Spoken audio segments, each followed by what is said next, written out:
ஐயடிகள் காடவர்கோன். பல்லவ பேரரசன் மகேந்திர பல்லவனின் மகன் காடவர்கோன் என்ற சிவபக்தன் சைவ நெறி எங்கும் பரவ நீதி நெறி வழுவாது அரசு புரிந்து வந்தார். சிவனிடமும் சிவனடியாரிடமும் அதிக ஈடுபாடு கொண்டவர்.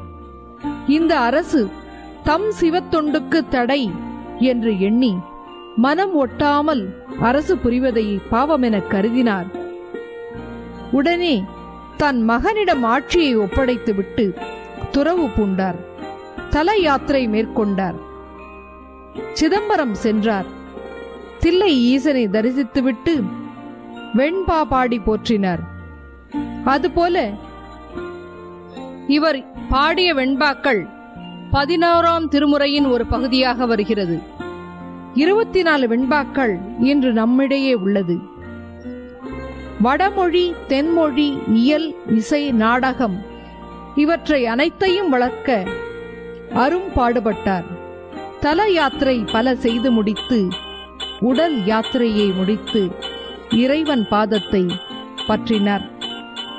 இந்த நாயனாரின் புராணத்தை பார்க்கும்போது வெற்றியோடு நல்ல செயல்திறம் படைத்த ஒரு மன்னன் தன்னுடைய அதிகாரம், தன்னுடைய செல்வாக்கு இவற்றையெல்லாம் விட்டு கொடுத்துவிட்டு வாய்ப்புகள், வசதிகள், பெருமைகள், வெற்றிகள், செல்வம் எல்லாவற்றையுமே துறந்துவிட்டு ஆனால் பொறுப்பாக தன் ஆட்சியை மகனிடம் விட்டுவிட்டு அரசாட்சியை இன்பம் தரும் பொருளாக கருதாமல் எல்லாமே சிவம் என்று நினைத்து வாழ்ந்த ஐயடிகள் காடவர்கோன் நாயனாரின் பாத கமலங்களை வணங்கி மகிழ்வோமாக.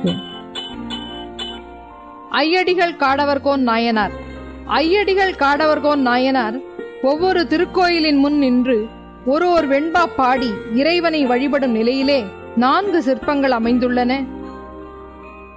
ஐயடிகள் காடவர்கோன் அடியார்க்கும் அடியேன். ஐயடிகள் காடவர்கோன் அடியார்க்கும் அடியேன். அடியார்க்கும் அடியேன்.